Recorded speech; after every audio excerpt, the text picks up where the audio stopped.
আসসালামু আলাইকুম। আশা করি সবাই অনেক ভালো আছো। আমরা আইকিউ 02 নিয়ে আলোচনা করব এই ভিডিওতে। মূলত ধারা নিয়ে আলোচনা করব। ধারা ধারা সম্পর্কে তোমাদের আইডিয়া আছে অনেকটাই, তাও আমি আলোচনা করি। এর পরের সংখ্যাটা কি হবে? 32। এটা খুব সহজ প্রশ্ন, এই টাইপের কোশ্চেন আসবে না। তো এরকম কোশ্চেন আসতে পারে যে 121, তারপরে দেওয়া আছে হচ্ছে 144, তারপরে আছে 169, তারপরে সংখ্যাটা কত? এখন অনেকে কনফিউজড হয়ে যাবে যে এটা কিভাবে করবে। দেখো, একটু ব্রেন খাটালে দেখবা যে এটা 11 স্কোয়ার এবং এটা 12 স্কোয়ার এবং এটা 13 স্কোয়ার। যে পরেরটা অবশ্যই কি হবে? 14 স্কোয়ার হবে। তো 14 স্কোয়ারকে যেটা করবো, 14 স্কোয়ার করার পরে এটা আসবে। তো পরের স্লাইডে যাই, পরে আলোচনা করি। দেখো আরও এরকম অনেকগুলো আছে, যে 1, 8, তারপরে হচ্ছে 27, তারপরে সংখ্যাটা কত সেটা চাইছে। এবং এখানে আরও দুইটা সংখ্যা দিয়ে দিচ্ছে, 125 এবং 216। এই মাঝখানে যে সংখ্যাটা দেখতেছো, মানে খালি খালি ঘর, এটা কত হবে, এখানে কত বসবে সেটা চাইছে। আচ্ছা, ভালো। এখন এক 1, 8, 27, তুমি একটু চিন্তা করলে দেখবা যে এটা 1 কিউব, এটা 2 কিউব, এটা 3 কিউব এবং এটা হচ্ছে 5 কিউব এবং এটা দেখবা যে 6 কিউব। হ্যাঁ, 6 6 36 এবং 36কে 6 দিয়ে গুণ করলে 318, 216 হয়। যাই হোক, তো এটা হচ্ছে 6 কিউব, তাহলে এটা অবশ্যই 4 কিউব হবে না? 4 4 16, 4 16 64 হবে এখানে। তো এই প্রশ্নটাও এরকম মোটামুটি সহজ ছিল। এরপরে আরেকটা প্রশ্ন দেখো, যে 81, তারপরে দেওয়া আছে হচ্ছে 81-র পরে দেওয়া আছে 27, তারপরে হচ্ছে শূন্যস্থান, তারপরে 3, তারপরে 1। এটা তোমরা করো যে এটা এখানে কত আসবে, এটা আশা করি পারবা। এরপরে আরেকটা প্রশ্ন, ধরো হচ্ছে 84 এবং 40 এবং 18, এটা একটু মুছে দিই, 18, এর পরবর্তী সংখ্যাটা কত সেটা চাইছে। তো এটা খুব সহজ। দেখো যে ডিফারেন্সগুলো দেখো, এটা ডিফারেন্স হচ্ছে এখানে কত, 44, এটার ডিফারেন্স এখানে 22, তাহলে এখানে যে ডিফারেন্সটা সেটা অবশ্যই 11 হবে, তাই না? তো এই 18, কত 18 থেকে কত মাইনাস, মানে 18 থেকে 11 মাইনাস করে যেটা আসবে সেটাই 7, 7 উত্তর, তাই না? তো 7 হচ্ছে এটার অ্যান্সার। আশা করি বুঝতে পারছো। দেখো, 84 থেকে 40 বাদ দাও, তাহলে 44 আসতেছে। এবং এই যে 40 দেখতেছো, সেই 40 থেকে 18 বাদ দাও, তাহলে 22 আসতেছে।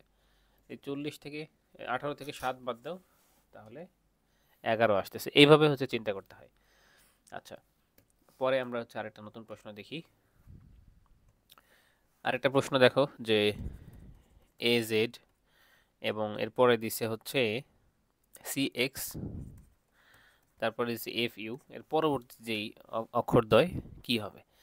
এটা জানার জন্য তোমাকে এবিসিডি জানতে হবে। A B C D E F G H I J K L M N O P Q R S T U V W X Y Z, right?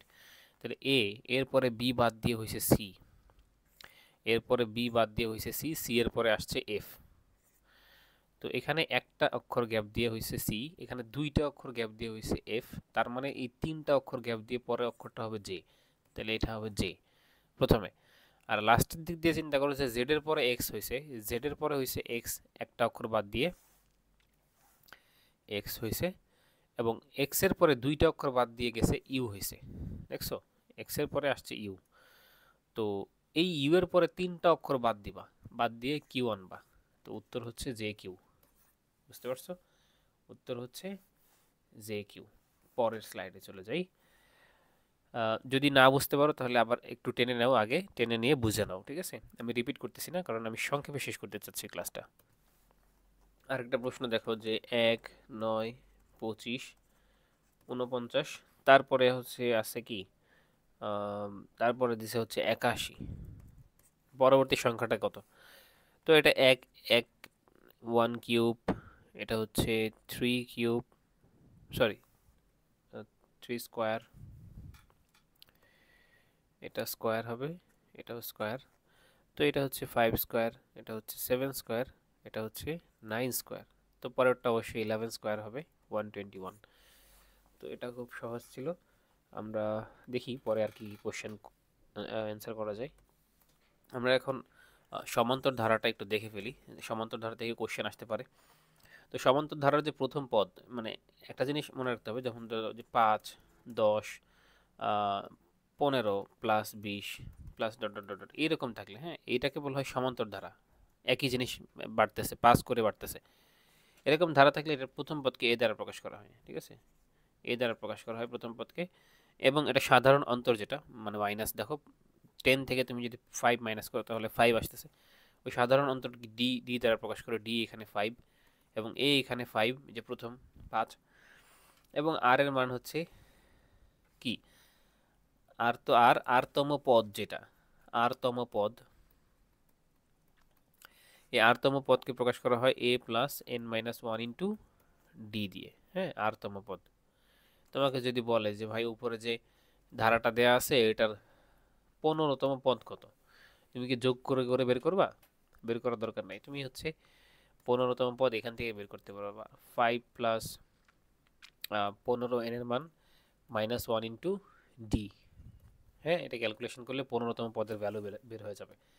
চলো এখন আমরা আরেকটা জিনিস দেখি, যে n তম স্বাভাবিক সংখ্যার সমষ্টি, n তম স্বাভাবিক, হ্যাঁ, স্বাভাবিক সংখ্যার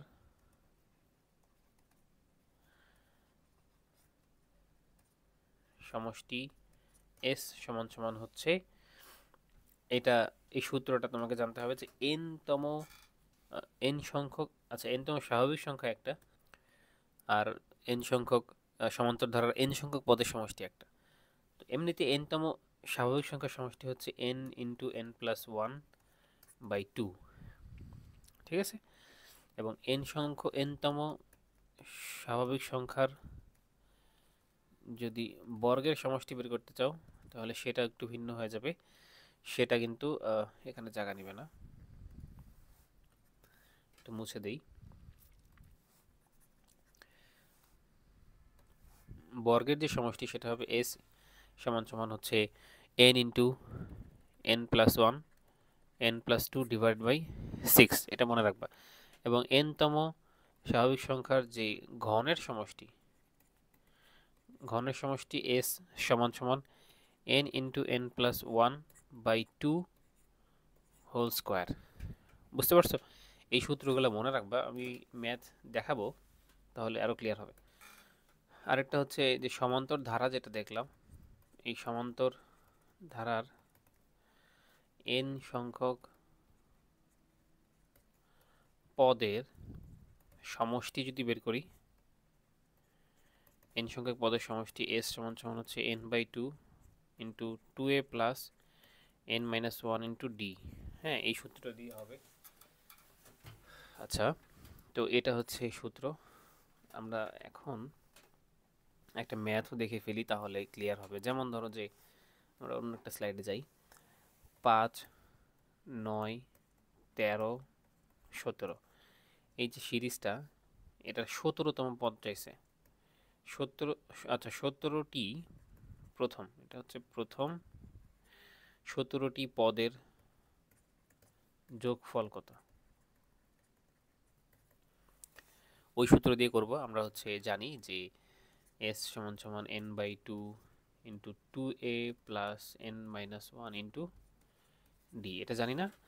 তাহলে এখানে a এর ভ্যালু হচ্ছে 5 এবং তুমি দেখো যে এখানে হচ্ছে n এর ভ্যালু যেটা, সেটা হচ্ছে 17, কারণ হচ্ছে 17টা পদের যোগফল চাইছে, n এর ভ্যালু 17। এবং এখানে d যেটা, মানে হচ্ছে এটার যে মাইনাস করলে দেখো গ্যাপটা, সবগুলো গ্যাপ হচ্ছে 4। হ্যাঁ, দ্বিতীয় পদ মাইনাস প্রথম পদ চিন্তা করলে হলো 4। তো এই ভ্যালুগুলো তুমি বসাই দিবা, সবগুলা বসিয়ে দেখবা যে অ্যান্সার আসবে 629। ঠিক আছে, তো এটা এরকমভাবে বের করতে হয়। আর গুণোত্তর ধারার ক্ষেত্রে যে সমষ্টি নির্ণয়ের যে সূত্র, সেটা তোমাকে জানতে হবে। সেটা হচ্ছে s সমান সমান, সেটা হচ্ছে s সমান সমান কত, s সমান সমান 1 minus r to the power n divided by 1 minus r। ঠিক আছে, আর এখানে হচ্ছে a, a into 1 minus R to the power n divide by R. এই সূত্র গুণোত্তর ধারা কোনগুলা, যেমন ধরো 2 minus 4 plus 8 minus 16 plus dot dot dot dot dot, এটা একটা গুণোত্তর ধারা, কারণ তুমি 4কে 2 দিয়ে ভাগ করতেছো, হ্যাঁ, তাহলে 2 আসতেছে, মাইনাস 4 দিয়ে মাইনাস 4কে 2 দিয়ে ভাগ করতেছো, মাইনাস 2 আসতেছে, আবার মাইনাস 8কে তুমি যখন 4 দিয়ে ভাগ করতেছো, মাইনাস 2 আসতেছে। তো ভাগ করলে বারবার হচ্ছে একই জিনিস আসতেছে। সবসময় পরের পদকে আগের পদ দিয়ে ভাগ করলে -2 করেই পাবা। এরকম পদসমূহকে গুণোত্তর, মানে এরকম পদসমূহ দ্বারা যদি কোনো ধারা লেখা হয় তাহলে এটাকে গুণোত্তর ধারা বলে। সেটার ক্ষেত্রে যে সমষ্টি, এখানে বলছে যে প্রথম 7টি পদের সমষ্টি বের করতে বলছে, ঠিক আছে, প্রথম 7টি পদের সমষ্টি বের করতে বলছে। তাহলে এটা কিভাবে বের করবা? s সমান সমান, আমরা এখানে করব s সমান সমান a, এর হচ্ছে 2, হ্যাঁ, এর মান হচ্ছে, আমরা এখানে ইংরেজিতেই লিখি, a হচ্ছে 2 ইন্টু 1 মাইনাস আর, আর এর ভ্যালুটা কি এটা তোমাকে বুঝতে হবে। আর হচ্ছে দ্বিতীয় পদ ডিভাইড বাই প্রথম পদ, মানে হচ্ছে 2। আচ্ছা, ইংরেজিতে এখানে আসলে ইংরেজিতে লেখাটাই উচিত, না হয় কনফিউশন তৈরি হয়ে যায়। আচ্ছা, বাংলা ইংরেজি একভাবে লেখা উচিত আসলে। তাহলে আমরা একটু মুছে দেই, যেহেতু বাংলাতেই প্রশ্নটা আছে সুতরাং আমরা বাংলাতেই লিখি সব কিছু, সমস্যা নেই। তো আর সমান সমান হচ্ছে -4 -2, হ্যাঁ, এটা হচ্ছে আর এর মান। তো এখানে হচ্ছে -2 টু দি পাওয়ার n এর মান কত? n এর মান হচ্ছে যে 7টা পদ, তো 7, ঠিক আছে। এই হলো অবস্থা। নিচে হচ্ছে 1 মাইনাস আর, আর এর ভ্যালু কত? -2 -2। তো এইটা ক্যালকুলেশন করবা, যে যত আসে ততই হচ্ছে প্রথম 7টা পদের সমষ্টি, ঠিক আছে, যত আসবে ওইটাই প্রথম 7টা পদের সমষ্টি হবে। আচ্ছা, ভিডিও প্রায় 12 মিনিট হয়ে গেছে, আসলে 10 মিনিটের বেশি করতে চাচ্ছি না, তাও হয়ে গেছে। আর দেখি কোনো সলিউশন করা যায় কিনা কোনো প্রশ্নের। আর কোনো প্রশ্ন নিয়ে আলোচনা করতে চাচ্ছি না, যেহেতু মোটামুটি অনেকগুলো প্রশ্ন নিয়ে আলোচনা হয়েছে। তো আসলে আলোচনাগুলো অনেক প্রশ্ন নিয়ে আলোচনা করা যায়, তবে তোমরা মোটামুটি হয়তো ধারণা পাইছো যে কিভাবে আইকিউ প্রশ্নগুলো এসে থাকে। এই ভিডিওগুলা তোমরা একে একে দেখো, পরবর্তী টপিকগুলো নিয়ে ইনশাল্লাহ আলোচনা হবে। মোটামুটি একটা ধারণা পেয়ে যাবো আর কি, আইকিউ থেকে কী কী পড়া উচিত। এখন আমি তো তোমাদেরকে মোটামুটি দেখাইলাম, যেমন যে গুণোত্তর ধারা, সমান্তর ধারা, এখান থেকে আরও অনেক প্রশ্ন আছে, এগুলো তোমরা সলভ করবা, ঠিক আছে। আমি এখানে সব প্রশ্ন দেখাইতে গেলে ভিডিও অনেক বড় হয়ে যাবে, তো বড় করতে চাচ্ছি না, ভিডিওগুলো ছোট ছোট থাকুক। তাহলে মানে মোটামুটি একটা আইডিয়া এখান থেকে সহজে যেন তৈরি হয়ে যায়। ভাস্ট ভিডিও না করে আমি চাচ্ছি যে তোমরা মোটামুটি আইডিয়া নাও, তারপরে এখান থেকে, তারপরে বিভিন্ন বই থেকে কোশ্চেন সলভ করো, তাহলে কাজে দেবে বেশি। আল্লাহ হাফেজ।